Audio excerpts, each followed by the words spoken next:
Bonsoir à tous et bienvenue sur la chaîne. Ce soir, nous vous proposons une vidéo exceptionnelle. La conférence de presse complète de Vladimir Poutine, donnée le 27 novembre 2025 à Bichkek, Kirghizistan, juste après le sommet de l'OTSC, Organisation du traité de sécurité collective. Pendant plus d'une heure et demie, le président russe répond sans filtre et en détail aux questions des journalistes russes sur les sujets brûlants du moment. Les relations bilatérales avec le Kirghizistan, énergie, nucléaire civil, AI, etc. La situation militaire sur le front ukrainien, avancée russe, effondrement potentiel du front adverse. Le plan de paix Trump, les 28 points, les négociations secrètes, les réunions à venir à Moscou. Les fuites téléphoniques, la pression sur les négociateurs américains, les sanctions surprises. La légitimité du pouvoir à Kiev, la question des actifs russes gelés, les essais nucléaires, le retour éventuel dans le G8, etc. C'est rare d'avoir un échange aussi long, aussi franc et aussi riche en informations de première main. Alors installez-vous confortablement, likez, commentez et partagez. On plonge ensemble dans cette conférence qui risque de faire beaucoup parler dans les jours qui viennent. Et cela a été dans le sens de du renforcement de l'OTSC et c'est bon. Et donc c'est un élément important de stabilité sur l'espace de nos pays et c'est important pour la Russie, mais c'est aussi pour tous les pays de l'OTSC. C'est un élément déterminant et sans difficulté particulière, nous avons pu valider toutes les décisions proposées par le secrétaire général, comme vous le savez. Il n'y a pas eu de discussion problématique sur aucun domaine et dans les conditions actuelles, il faut travailler de concert, de façon plus étroite, sans menacer qui que ce soit. Mais nous devons être prêts à riposter à toute action de caractère agressive qui pourrait se manifester contre nous, contre nos pays. Il y a aussi d'autres questions qui ont été abordées. Le travail a été mené de façon tout à fait coordonnée, quasiment sur tous les points. Et nous constatons un résultat qui est clair. Et deuxièmement, je vois de perspectives bonnes, positives pour notre coopération au sein de l'organisation du traité de coopération de sécurité collective. Et comme vous le savez, depuis des années, nous avons des priorités. J'ai exposé les priorités de notre future présidence. Vous les connaissez, je pense que ce n'est pas nécessaire de revenir là-dessus en détail. Dans l'ensemble, nous apprécions de façon positive le travail qui a été mené de concert. Alors s'il y a des questions, je suis prêt à y répondre.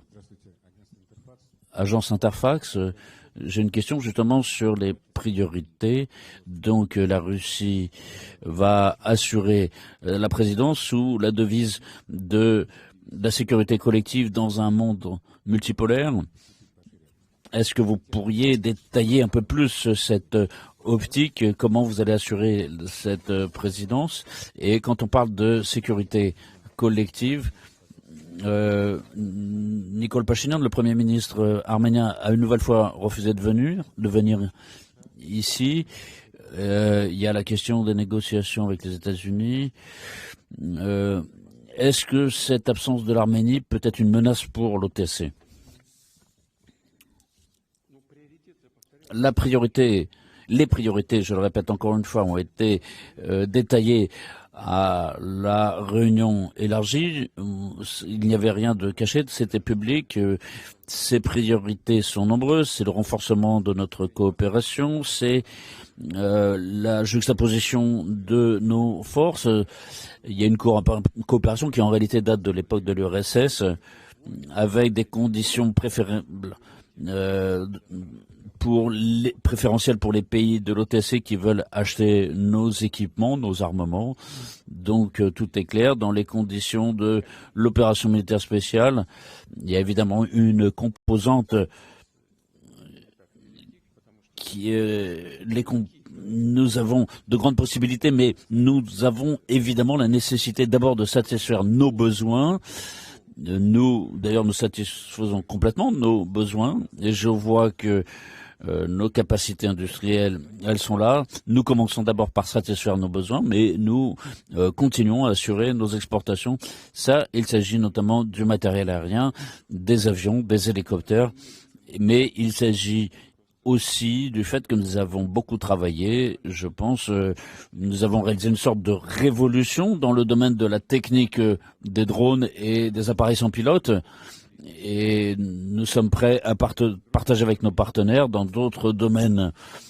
Il y a un travail en commun qui se fait dans le fait que nous perfectionnons les organes de sécurité entre nos pays. Au sein de l'OTC, c'est un travail qui est administratif, bureaucratique, mais en tout cas dans les pays qui veulent réduire leurs coûts et améliorer l'efficacité savent qu'ils peuvent travailler avec nous et nous allons continuer dans cette voie. Nous allons organiser des exercices, des manœuvres dans tous les domaines. Ça concerne pas seulement la coopération en matière de l'armée, mais aussi des services secrets.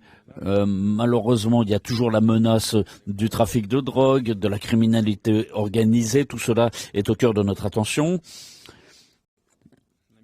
Et nous avons l'intention de faire en sorte que tout ce qui a été fait par nos collègues du Kyrgyzstan soit poursuivi, je l'ai dit. Donc, il y a ici une succession et je suis convaincu que cela sera utile pour chacun des pays membres de l'organisation. En ce qui concerne la position de l'Arménie, oui, c'est ça. Effectivement, elle est connue.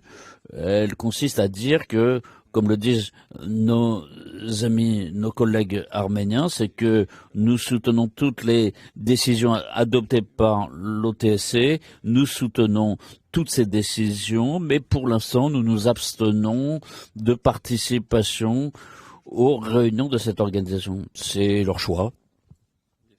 Donc, s'ils considèrent qu'il est possible de travailler de cette façon, pour l'instant, alors d'accord, dans la mesure où ils sont membres de cette organisation, nous sommes en contact avec eux en Russie et en tant qu'État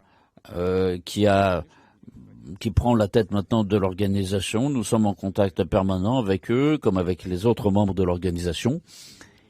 Et bien évidemment, les décisions que nous allons proposer sur chacun des domaines prioritaires seront adoptées sur consultation mondiale.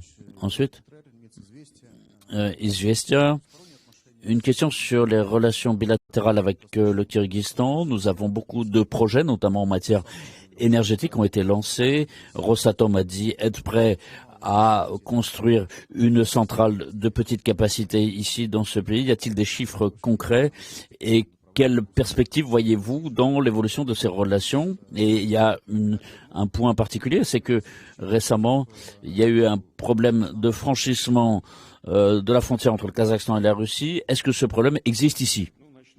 Alors, je vais commencer par la coopération bilatérale. Je suis reconnaissant au président kirghize pour son invitation à effectuer une visite d'État avec un certain niveau diplomatique.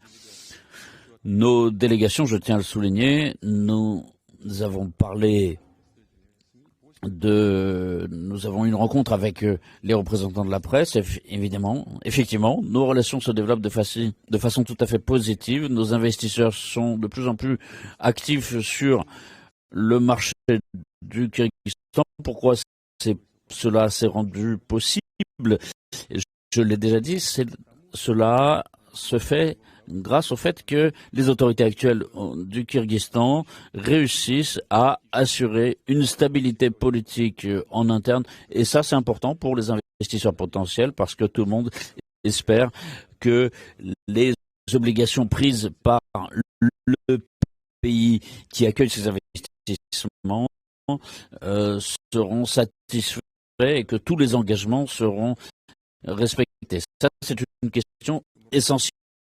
Les autorités du Kyrgyzstan réussissent tout à fait à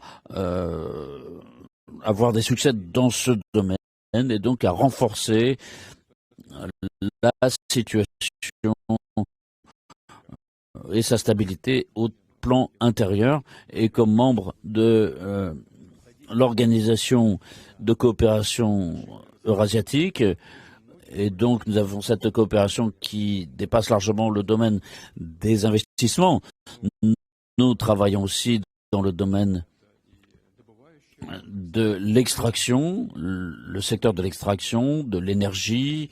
Je rappelle que le Kyrgyzstan bénéficie de toutes nos ressources énergétiques à des prix préférentiels, sans taxation à la frontière. Et évidemment, nous avons un échange de produits qui est très concurrentiel, pour m'exprimer en litote. Hein. Mais en tout cas, il y a le gaz, il y a le pétrole, et il y a beaucoup d'autres projets. Donc la construction d'une centrale nucléaire de faible capacité. Et je rappelle encore que la Russie est le seul pays au monde à réaliser des projets de ce type. Beaucoup de pays parlent de cela, mais nous sommes les seuls à les mettre en œuvre. Et si le Kyrgyzstan prend une telle décision, nous sommes en contact entre les deux pays et ce projet sera mis en œuvre. Maintenant, en ce qui s'agit du domaine des hautes technologies, nous avons effectivement un développement de notre coopération. J'attire votre attention sur le fait que, par exemple, la société Yandex est très active sur le marché kirghize et Yandex, c'est pas seulement la livraison de produits de transport et de taxis, mais Yandex travaille beaucoup dans le domaine du développement d'intelligence artificielle. C'est tout à fait prometteur pour nous tous. Et le Kyrgyzstan, effectivement, est un petit pays, mais on voit que il y a une part de la société ici qui présente beaucoup de perspectives avec des gens qui ont une formation supérieure. Et c'est important de créer ici un espace commun dans ce domaine. Et bien évidemment, nous allons continuer dans cette voie. C'est important pour nous, comme pour le Kyrgyzstan, de faire en sorte que dans ce domaine, il y ait une politique d'immigration qui soit bien calculée. En Russie, tout est bien rodé dans de l'intérêt des citoyens russes, de notre économie, mais aussi de façon à ce que les citoyens kirghizes qui viennent ici soient prêts. Ici, il s'agit aussi, notamment sur le plan culturel, qu'ils connaissent suffisamment le russe, qu'ils connaissent le russe dès l'enfance, et à cette nous développons, nous aidons les autorités kirghizes à réimplanter l'apprentissage du russe dans les écoles, dans l'enseignement supérieur. Bref, il y a tout un certain volume. Vous savez qu'au Kyrgyzstan, comme vous le savez, sur le plan législatif, le russe a le statut de langue officielle et nous allons continuer. Après, en ce qui concerne le fret, effectivement, il y a un problème qui s'est fait jour, qui était lié au fait, je ne le cache pas du tout, j'ai donné des instructions au comité des douanes et au sein de l'Union économique eurasiatique pour que les organes compétents travaillent à l'organisation, à des contrôles justement. Et donc il y a un certain nombre de produits, de camions, comme vous avez dit, traversent la frontière russo-kazakh sans aucun document. Donc évidemment, nous avons un espace douanier général, nous avons des échanges de capitaux, de produits, mais en tout cas, chaque élément de fret, chaque camion doit être muni d'un certain nombre de documents qui font partie des règles signées entre nos pays. Mais ils doivent être physiquement présents. C'est un papier que se trouve dans ce camion avec des certificats qui permettent de comprendre quel est le produit qui circule sur la base de quel prix, quelle taxe celui qui franchit la frontière doit savoir ce qui doit être payé, qui doit payer, notamment la TVA à la réception du produit. Et dès que les contrôles ont été mis en place, on a vu qu'il n'y avait aucun document qui n'accompagnait ces produits. Donc c'était de l'import au noir, et donc qui franchissait allègrement nos frontières. Et donc la Fédération de Russie a ici un manque à gagner, et j'hésite pas à le dire, ce sont des milliards de roubles qui ne rentrent pas dans notre budget. Donc évidemment, j'ai informé mes collègues, nous avons parlé de cela avec le président kazakh, M. Tokayev, il a parfaitement compris, il n'y a pas d'objection. Nous nous sommes mis d'accord sur le fait que nous ferons tout ce qui est possible, tout ce qui dépend de nous, pour que ce grand nombre de camions qui sont bloqués aujourd'hui à la frontière sur le territoire de Kazakhstan et qui se dirigent vers la Russie, donc nos services sont en contact pour régler ces questions. Donc il y a une question de tarif, de prix de ces produits, et petit à petit nous allons laisser passer ces camions pour réduire donc ce bouchon qui s'est formé. Mais cela se fait justement dans le cadre du corridor vert, c'est-à-dire que s'ils payent une fois, l'année suivante, après, les contrôles doivent se faire sur présentation des documents. Sinon, ce projet de corridor ne va pas fonctionner. Donc les services douaniers se mettent d'accord, il peut y avoir des confiscations. Vous comprenez que tous ces camions, ça va des clous jusqu'au au diamant, au drone, au téléviseur. Mais au moins même un câble de 5 kopecks qu'ils indiquent ce que c'est. Et donc, c'est dans l'intérêt du bénéficiaire final qui puisse payer la TVA, même une TVA réduite, mais qu'au moins l'ordre soit rétabli. Donc, il y a déjà 1 millier de camions qui sont passés, et je pense que d'ici la fin de l'année, cette accumulation de camions sera passée. Alors, la grande question aujourd'hui, c'est le plan de paix de Trump. Le premier projet qui avait été publié, dans quelle mesure reçoit-il votre approbation? Dans quelle mesure correspond-il à la position de la Russie dans cette décision? Je comprends que les Américains et les Ukrainiens se sont entendus. Aujourd'hui, vous avez dit qu'il n'y avait pas de négociation en ce moment. Qu'est-ce qui se passe concrètement aujourd'hui? Quelle est votre vision des perspectives de cet accord? En ce qui concerne le projet d'accord, il n'y avait pas de projet en tant que tel. Il y avait un certain nombre de questions qui étaient proposées pour qu'on en discute et pour qu'on puisse les formuler de façon définitive. Je l'ai dit de nombreuses fois, dans l'ensemble, avant ma visite aux États-Unis, ma visite en Alaska, nous avions parlé avec les négociateurs américains, et ensuite, il y a eu donc une liste d'accords potentiels, ces 28 points, et comme je l'ai dit publiquement, il nous a été transmis par certains canaux. Après cela, il y a eu une discussion à Genève entre la délégation américaine et la délégation ukrainienne. Et si j'ai bien compris, ils se sont mis d'accord sur le fait que ces 28 points devaient être divisés en 4 groupes. Dans l'ensemble, cela nous a été transmis, et dans l'ensemble, nous sommes d'accord avec le fait que cela peut servir de base à un futur accord. Et ce serait malpoli de ma part de donner aujourd'hui des versions finales, dans la mesure où elles n'existent pas. Mais il y a certains points qui sont essentiels, et il y a d'autres choses. Et quand la partie américaine, compte tenu,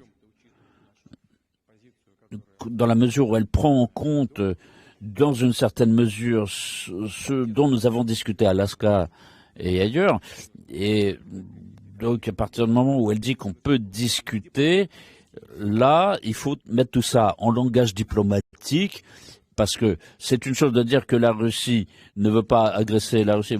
Pour nous, honnêtement, c'est drôle d'entendre ça, parce qu'on n'a jamais eu l'intention d'attaquer la Russie. Si vous voulez, d'accord, on va l'écrire.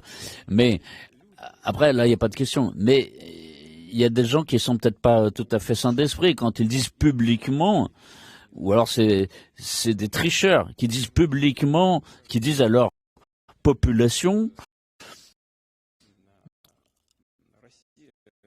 que la Russie se prépare à agresser l'Europe et nous devons donc renforcer notre défense. Je ne sais pas qui servent les intérêts d'entreprises privées, d'entreprises fabriquant des armements sur ce fond-là. Ils veulent peut-être améliorer leur position dans les sondages et cash dynamique. Mais en tout cas, de notre point de vue, c'est n'importe quoi et c'est du mensonge. C'est un mensonge effronté. En tout cas, si cela est développé dans la société, dans le public, dire ce que nous avons en tête alors que nous n'avons aucun plan concret, nous n'avons aucune intention agressive vis-à-vis de l'Europe. Mais si vous voulez qu'on le note, d'accord, on va l'écrire. Mais il y a peut-être un sens, effectivement, si nous voulons discuter tous ensemble et parler, de mettre des points sur les i, et de parler de la sécurité européenne. Ça, oui, à une époque, c'est nous qui l'avions proposé. Et nos partenaires, disons, ok, oui, nous sommes prêts. Mais à ce moment-là, il faut se mettre autour d'une table et chaque mot est important. Alors, et là, nous devons résoudre la question de la stabilité avec nos partenaires américains. Mais oui, mais est-ce que nous sommes contre? Et on l'avait proposé nous-mêmes. Et déjà à l'époque de l'administration Obama, on avait entendu oui, oui.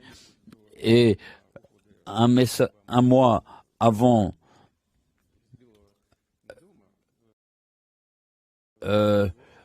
son départ de la Maison-Blanche, tout ça s'arrêtait. Et aujourd'hui, on a un autre accord, START 3, qui va expirer en février prochain. De tous ces documents, nous voyons qu'il y a un souhait de revenir aux discussions et je dirais que chacune de ces questions, c'est une discussion approfondie, sérieuse, et nous sommes prêts tout à fait à discuter de cela de façon approfondie. Et la semaine prochaine, une délégation américaine doit venir à Moscou.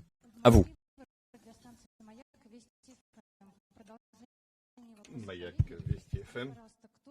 Dites-nous quels sont les négociateurs côté russe et Abu Dhabi. Que va-t-il se passer s'agissant de ce processus et qui parle avec qui exactement et qu'est-ce qui se passe? Mais les négociateurs côté russe, eh bien c'est le ministère des Affaires étrangères, c'est clair. Et à la table des négociations, il y aura des discussions sérieuses sur les points proposés à la discussion. Le ministre des Affaires étrangères, et il y aura M. Medinsky, qui est depuis le début. Et pour ce qui est des affaires courantes, pour les questions d'organisation, tout le travail, il y aura les aides. M. Ushakov, avec les collègues américains. Il ne peut pas faire tout seul, mais c'est le ministère dans son ensemble qui doit travailler. C'est quelque chose de très complexe et c'est beaucoup de travail. Il s'agit de fixer les choses et ainsi, je pense que on ne peut pas faire autrement. Et pour ce qui est d'Abu Dhabi, eh bien, j'ai entendu des rumeurs sur cette question. Pour l'instant, il n'y a pas de secret. Nos services spéciaux russes et ukrainiens ont toujours été en contact, y compris dans les moments les plus difficiles, et y compris maintenant. Pour ces les questions humanitaires et autres d'Abi est utilisée de manière active et nous remercions le président des Émirats arabes unis la possibilité qui nous est donnée grâce à ces efforts. Nous avons pu faire beaucoup de nos héros. Et la partie ukrainienne a pu ainsi discuter à Abu Dhabi. Mais nous avons pu travailler avec les renseignements et le FSB de la Russie. Il y a eu une rencontre et lors de cette rencontre s'est rendu le représentant de l'administration des États-Unis. C'était inattendu. Mais nous n'avons jamais refusé les contacts.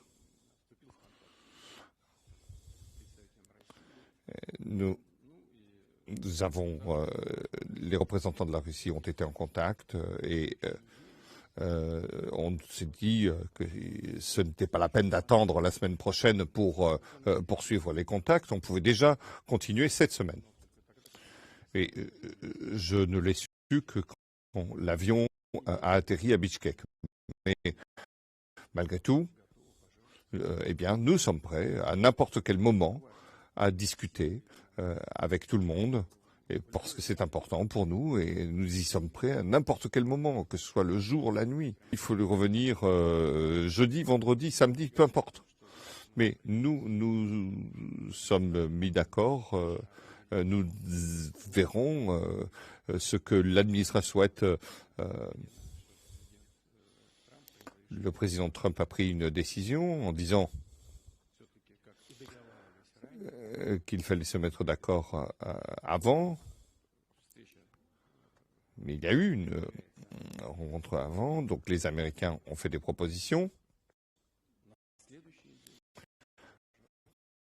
Et s'ils le veulent, pour la semaine prochaine à Moscou, il n'y a pas de problème. Alors, qui représentera les...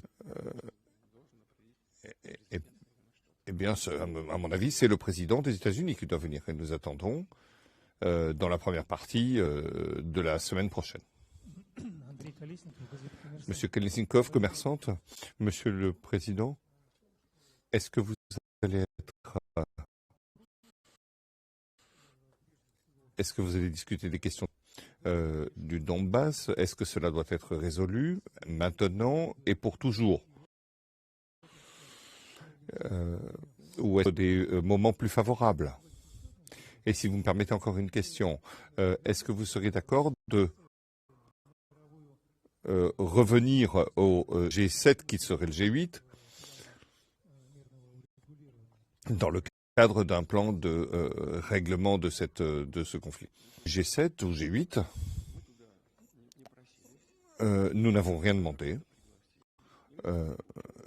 On nous a invités et on a travaillé.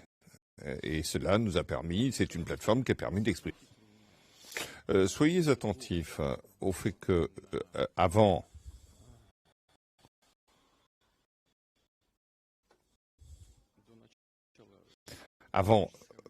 le début des événements en Ukraine, vous n'avez pas remarqué? C'est pourquoi, quand les événements ont commencé, eh bien, on nous a dit qu'on ne voulait pas. Bon, ben, très bien. Je ne me souviens plus qu'est-ce qu'il a dit. Et j'ai renoncé la première fois parce que après l'élection présidentielle. Mais nous ne refusons jamais les contacts.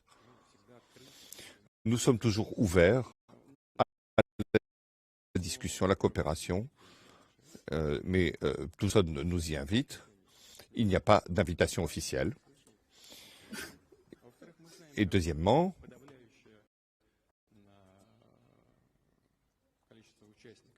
pour ce qui est du nombre de participants à cette réunion, on l'appelle, je sais pas pourquoi.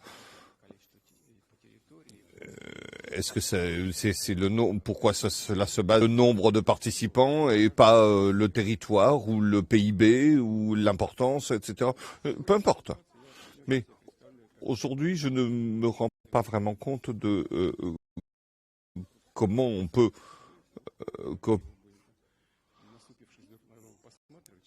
nous allons voir ce qui se passe. C'est pourquoi il me semble que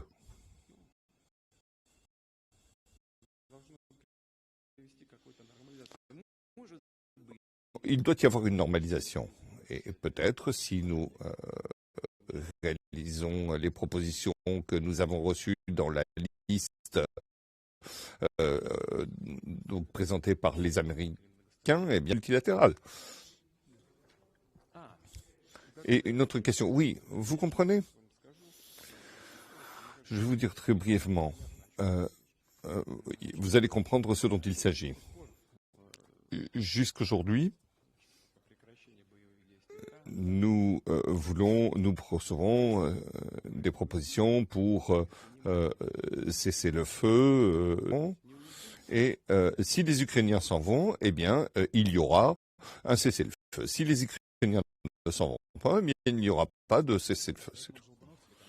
Eldon Julbanov, NTV, sur l'opération spéciale. Est-ce que vous poursuivez, est-ce que la dynamique sur le front, qu'en est-il exactement? Dans toutes les directions, nous avons, se poursuit la dynamique positive. Et pour ce qui est du mouvement, dans toutes les progressions. Et je ne vais pas faire sur le nombre de kilomètres ou de quoi que ce soit, mais le nombre de kilomètres de territoire que nous restituons, que nous récupérons, eh bien, augmente. Donc, le rythme, le mouvement s'accélère.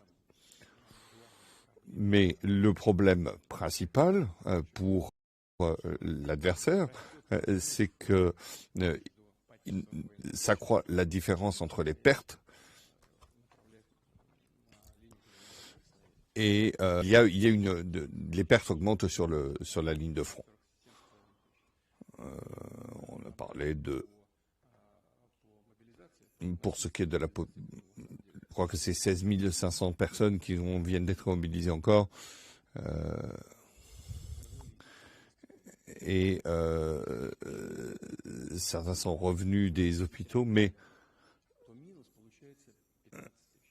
aujourd'hui, il y a un manque de 15 000 personnes. Donc, la différence entre les pertes et ceux qui reviennent est très importante. Et en plus, il y a les désertions. Il y a beaucoup de désertions. Et ça n'apparaît pas seulement dans nos médias du ministère de la Défense, mais les médias occidentaux le montrent aussi, et parce qu'ils n'arrivent plus à le cacher. La dynamique reste positive dans tous les domaines. Allez-y, je vous en prie. Piskunov, RT, merci beaucoup. Est-ce que vous avez entendu parler d'une discussion au téléphone entre Ushakov et Dmitriev et Vitovsk et aujourd'hui, il y a des attaques contre Vitkov. De quoi il s'agit? Vous savez, pour ce qui est... il y a beaucoup de fakes qui apparaissent et il ne faut pas trop les écouter.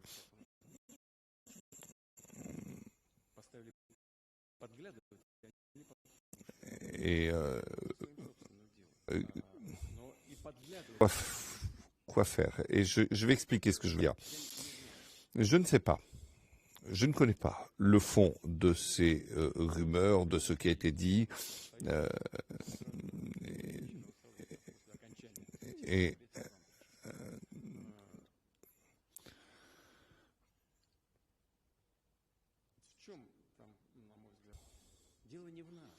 Le problème n'est pas chez nous.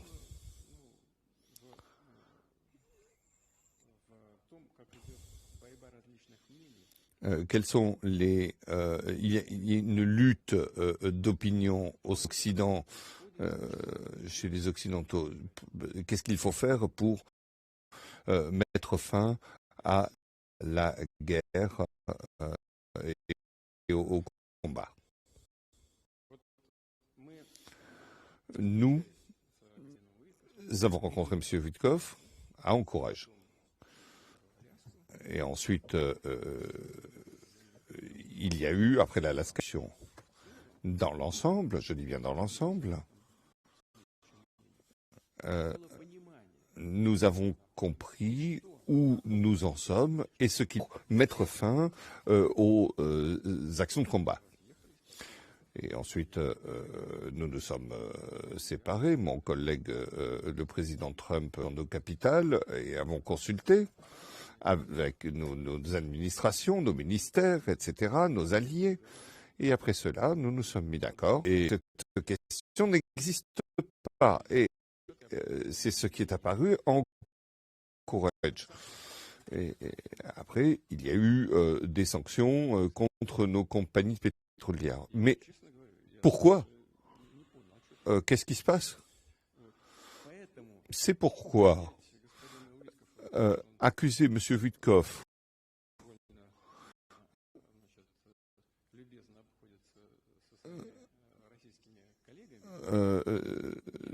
de quoi que ce soit rencontré, nous avons discuté, je le répète, en Alaska, et puis après il y a eu de nouvelles sanctions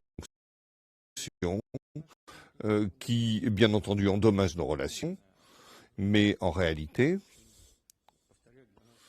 je le répète, pour nous, c'est incompréhensible et nous ne savons pas quelle lecture en faire.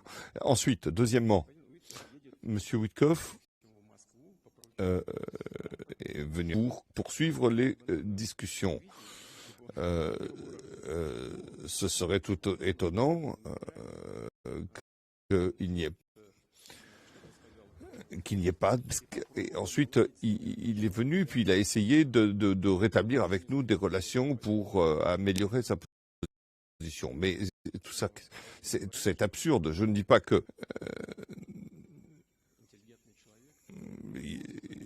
je crois qu'il s'agit de quelqu'un d'intelligent et il doit créer des conditions favorables. Et M. Witkoff, au cours des derniers mois, et avec son amitié avec Trump, date de décennies, et il défend la position de son président et de son pays. Oui, ce dialogue se poursuit comme des gens de bonne aloi et intelligents, mais chacun a des positions. Mais Monsieur Witkoff défend la position des États-Unis et les intérêts des États-Unis comme il l'entend et comme lui ont demandé les gens. Et parce que ici, la confiance envers l'Union, la zone euro a été sapée. Et donc ces difficultés économiques, donc dans le pays moteur de l'Union européenne qu'est l'Allemagne, évidemment avec une récession aussi importante, ça a des conséquences. Et donc la Fédération de Russie, selon mes instructions, prépare des mesures. Tout le monde comprend bien, tout le monde le dit directement, ouvertement, que ce serait du vol. Et donc, il y a une question qui se pose tout de suite. Qui apprend à qui, ou bien quand on voit les autorités ukrainiennes qui dérobent, qui pillent les ressources du pays, les ressources des citoyens, on connaît très très bien le scandale de corruption de Kiev, ou bien c'est eux qui apprennent qui enseigne aux Européens à le faire, ou c'est les Européens qui enseignent aux Ukrainiens à faire cela? En tout cas, dans les deux cas, du pillage. Et évidemment, nous allons prendre des mesures. Évidemment, il y aura des mesures qui seront publiées. Anton Vernitsky, première chaîne, après que Donald a admis l'éventualité d'essais nucléaires aux États-Unis, vous avez donné des instructions aux forces armées et aux services secrets pour procéder à des essais en Russie. Y a-t-il une décision? Si oui, laquelle? Sinon, quand est-ce que cela interviendra? Alors, j'ai donné comme instruction de recueillir toutes les informations nécessaires sur ce qu'ont fait les Américains et de des scénarios envisageables. Une des propositions que j'ai reçues, justement, pour travailler, c'est de travailler sur la base de ce que nous voyons et travailler avec l'administration américaine sur toutes les questions qui concernent la stabilité stratégique. Est-ce que ça peut surgir au moment des négociations? Oui, enfin, oui, évidemment, nous allons poser cette question parce que, évidemment, et les États-Unis le comprennent très bien, et c'est clair pour nous que la préparation des essais nucléaires demande un travail de préparation. Et si les États-Unis font des essais et que nous, on est encore obligés d'attendre un an et demi pour procéder au nôtre, donc évidemment, nous devons être prêts à toute évolution de la situation et je vous assure, nous serons prêts. Je propose Agence Light, Monsieur Lavrov, le ministre des Affaires étrangères, n'est pas avec vous. Vous vous ennuyez, il vous manque? Non, je comprends que il n'est pas. Est-ce que après ses contacts avec Marco Rubio, il est un peu en disgrâce? Non, pas du tout. Il a son emploi du temps, rend compte de ce qu'il fait à quel moment, il travaille et il se prépare à la rencontre avec la délégation américaine. Monsieur Poutine, à la question du plan de paix, on a l'impression que les pays occidentaux proposent des rencontres rapides. On a l'impression qu'ils pressent un peu la Russie ici. Alors, on comprend qu'évidemment, tout le monde veut la paix le plus vite possible ici. Selon vous, quels sont les risques si un accord est rédigé à la hâte sur un coin de table? Est-ce que cela pourrait avoir des conséquences et y avoir des défauts d'interprétation, des interprétations trop libres de cet accord? Combien de temps tout cela peut prendre? J'ai attiré spécialement la question qui figure dans cette liste qui nous a été transmise est importante. Chaque question, en fait, est un thème clé. Voyons en détail et très probablement, certains de nos partenaires veulent que ces questions soient résolues le plus vite possible. Pourquoi? Nous avons déjà parlé avec nos collègues. Qu'est-ce qui va se passer sur la ligne de contact? On a parlé avec les négociateurs américains. En fait, vous voyez ce qui se passe. Si on revient à la question du secteur de Kupiansk, il y a la zone de responsabilité de nos forces. Donc, il y a des opérations qui se font autour de Krasnoarmeysk, Dimitrov sont complètement encerclés. De même que Kupiansk, avec 70% du territoire de Krasnoarmeysk est entre les mains des troupes russes. Au sud de Dimitrov, nos troupes ont procédé à un nettoyage de la zone et nos troupes passent à l'élimination totale de cette unité de l'adversaire. Et si on prend un peu de recul et qu'on regarde plus vers l'est sur la carte,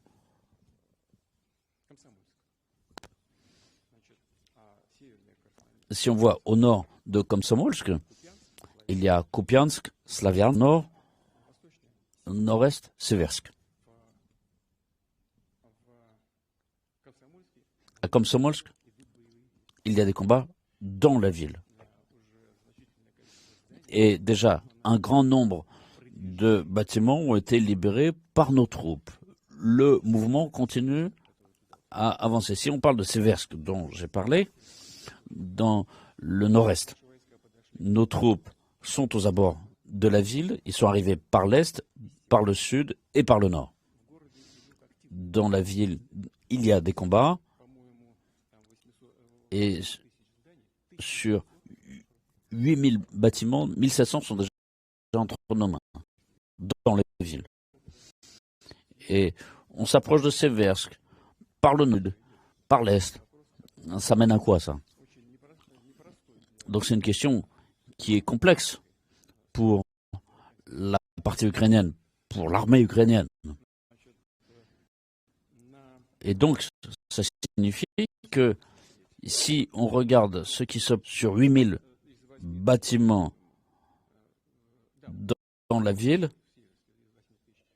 oui, j'ai parlé de Seversk, donc, et qu'on en occupe 1700, et on voit que notre groupement de troupes nord à Volchansk est en nos mains. Si on regarde maintenant ce qui se passe dans la région de Zaporozhye, cette région, 10 ans avant, déjà en 2014, l'ennemi mis en place des zones fortifiées en face desquelles il y a notre groupement de troupes Dniepr, et nos troupes travaillent, ils réussissent à percer cette défense fortifiée.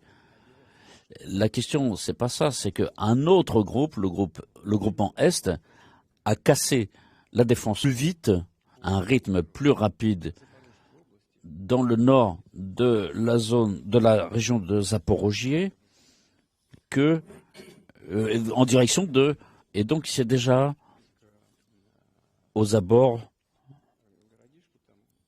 d'une localité, Goulaï-Polye, qui est un point long. Ils sont à quelques kilomètres de Goulaï-Polye. Est-ce qu'ils vont le prendre prochainement ou pas? Mais en tout cas, ils iront plus loin. Qu'est-ce que ça signifie? Ça signifie que le Est, toute cette zone fortifiée de défense, ils la contournent par le nord. C'est d'un côté, ils ont notre groupement de troupes Dniepr, et de l'autre côté, ils ont un autre groupement qui arrive par le nord. Ce qui peut déboucher sur l'effondrement du front. C'est la différence entre ceux qui, en Occident, veulent obtenir la paix aussi vite que possible, même en faisant quelques compromis de la part de l'Ukraine. Tout ce qui s'est produit à Kupiansk se produit aussi dans les secteurs que je viens de mentionner. Alors, le fondement du front sera inévitable. Ils veulent croire que Kupiansk, je rappelle que le 4 novembre, le chef du régime de Kiev a annoncé ce jour, ce sera Kupiansk serait entre les mains de l'armée ukrainienne. Aujourd'hui, la ville est totalement entre nos mains, et sur la rive gauche de la rivière Oskol, nous avons bloqué encore 15 000 hommes. C'est-à-dire que certains militaires ukrainiens ressemblent à des clochards. Et ce n'est pas une blague. Parce que 3500 hommes abandonnés, à qui on leur jette un peu de munitions, d'équipements, c'est tout. Et ils sont dans cet état-là. Et ça fait pas une semaine, ça fait... Et maintenant, tous ceux qui, en Occident, comprennent à quoi tout cela pourrait débaucher, insistent sur un cessez-le-feu aussi vite que possible. Même si cela nécessite concession de la part de Kiev. Parce qu'ils comprennent très bien que si le front s'écroule sur l'armée ukrainienne perdra complètement sa capacité de combat. Ils perdront des unités entières, comme ça se passe aujourd'hui à Krasnoarmeysk. Et ils disent, ça suffit, gardez l'essentiel de vos forces ukrainiennes, et c'est les représentants de ce point de vue. D'autres encore supposent qu'ils vont récupérer Kupiansk, c'est-à-dire reprendre par l'armée ukrainienne, insistent sur la poursuite des combats jusqu'au dernier Ukrainien. C'est ça la différence entre les différents points de vue. Et il dit qu'il y en a qui veulent continuer, ceux qui critiquent M. Woutkov disent qu'eux, ils veulent partager de l'argent avec les autorités de Kiev. Et là, c'est clair, on comprend. Nous sommes prêts à tout. Bonjour, M. Poutine. Agence Oura-Oru, Yekaterina Lazareva. Pour poursuivre la question de mon collègue, si on revient au plan de paix, il y a le plan de paix alternatif proposé par l'Europe. Et avec qui parler, de quoi et avec qui signer un document de la part des autorités ukrainiennes. Signer un document avec la partie ukrainienne n'a aucun sens. Je l'ai dit souvent. Je suppose que les autorités ukrainiennes ont fait une erreur stratégique et de procéder à des élections d'un nouveau président. Parce que après cela, le président a perdu tout statut légitime. La Russie est aussi en situation de guerre, mais nous avons organisé des élections, et notamment des élections présidentielles. Et encore tout récemment, des élections régionales, municipales, tout ça, je ne sais pas, curieusement, non. Et dès qu'il y aura un accord de paix signé, quel qu'il soit, il y aura un arrêt des combats, il faudra immédiatement arrêter l'exercice du pouvoir actuel. Et si l'état de guerre est supprimé, à ce moment-là, il faudra tout de suite organiser des élections. Et donc, évidemment, aujourd'hui, les autorités actuelles de Kiev peuvent difficilement imaginer une victoire sans comme disait Staline, l'essentiel dans les élections, l'essentiel, c'est pas qui a combien de voix, c'est qui compte les voix. Et donc, les ressources administratives, c'est une réalité. Donc aujourd'hui, c'est difficile, mais après, il faudra procéder à un référendum sur tous les territoires, c'est ce que dit leur constitution, et ensuite ce référendum doit être validé par le Conseil constitutionnel, la Cour constitutionnelle. Et qu'est-ce qui se passe au niveau de cette Cour constitutionnelle? Je l'ai dit, si les politiques exigent les pleins pouvoirs au président, la Cour constitutionnelle a refusé, parce que un seul mandat, 5 ans, c'est tout, au revoir. Et rien d'autre n'est prévu aujourd'hui. Donc, il ne faut pas entrer dans des détails et ces interprétations juridiques. Il n'y a pas de prolongation du mandat. Donc, il n'y a que la Rada qui a le droit de prolonger le mandat du président. Le président, lui, il n'a pas le droit. Donc, lui, en tant que responsable officiel, il ne peut pas signer. Ensuite, confirmation de l'accord constitutionnel. Mais l'accord constitutionnel s'est vu exiger de valider. Vous savez ce qui s'est passé? C'est même ridicule. Le service de sécurité de ce bâtiment a refusé aux membres du Conseil constitutionnel d'entrer dans le bâtiment. Et donc finalement, le président du Conseil constitutionnel ne fonctionne pas. Il y a des membres qui sont en prison pour corruption. Et les principaux corrupteurs, le président de la Cour constitutionnelle en prison. Et donc pendant ce temps-là, les mandats des membres de la Cour constitutionnelle ont expiré. Donc il faut en élire d'autres. Vous comprenez? Donc, dès que l'état de guerre est supprimé, Il faut organiser des élections présidentielles, il faut organiser un référendum, mettre en place une nouvelle cour constitutionnelle. Ça va jamais s'arrêter. Évidemment, nous voulons se mettre d'accord avec l'Ukraine. Mais sur le plan pratique, comment le faire? C'est pas possible sur le plan juridique. Qu'ils discutent avec nous. Nous, ce que nous voulons, c'est que notre décision, ce qu'on va signer, soit international, par tous les grands acteurs internationaux. Et ça a une importance. Par exemple, sur tel territoire sont sous la souveraineté russe et en cas d'infraction aux accords, à ce moment-là, ce sera une agression de la part de la Russie avec toutes les conséquences. Ce sera considéré comme une tentative de restituer à l'Ukraine ses territoires. Donc, évidemment, nous avons besoin d'une reconnaissance, non pas seulement de l'Ukraine, mais j'espère que prochainement nous pourrons nous mettre d'accord avec l'Ukraine, avec censés qui veulent établir des relations normales à long terme dans une perspective historique avec la Russie. Je propose de...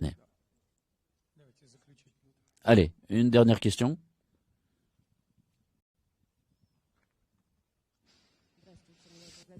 Monsieur le Président, bonjour. Gazette de Russie. Alors, les médias hongrois ont dit que demain, le ministre hongrois pourrait venir à Moscou discuter avec vous. Pouvez-vous confirmer qu'une telle rencontre est prévue? Quel est l'objectif? Nous avons un contact avec la partie hongroise sur une éventuelle rencontre. Nous sommes toujours très heureux d'accueillir en Russie tout partenaire. Le comportement agressif de nos collègues européens, mais surtout Viktor Orban, nous connaissons ses prises de position qui sont assez objectives, juste ceux qui veulent qui voient la réalité sur le terrain et qui, sur la base de cette réalité, mettent en place une vision politique. Donc nous avons des questions d'ordre de l'énergie, nous avons une grande coopération, sans parler de la centrale nucléaire de Pakch, mais il y a aussi des questions qui ont besoin d'être traitées en détail de façon supplémentaire sur la question notamment des combustibles, parce qu'en Ukraine, par exemple, ils utilisaient un combustible américain, nous ne sommes pas contre. Mais là, il y a eu des problèmes au niveau des conduites ici. Mais calcul, il y a des discussions qui doivent se faire. Et puis il y a aussi beaucoup d'autres questions d'ordre bilatéral que nous voulons aborder. Et si le Premier ministre comme nécessaire de considérer d'examiner notre proposition, d'accord. Alors oui, pour une dernière question, post-scriptum. Vous avez déjà posé une question.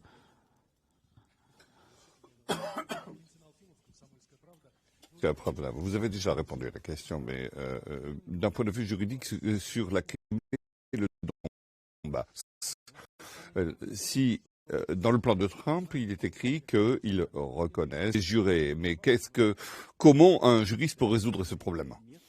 Eh bien, cela doit faire partie des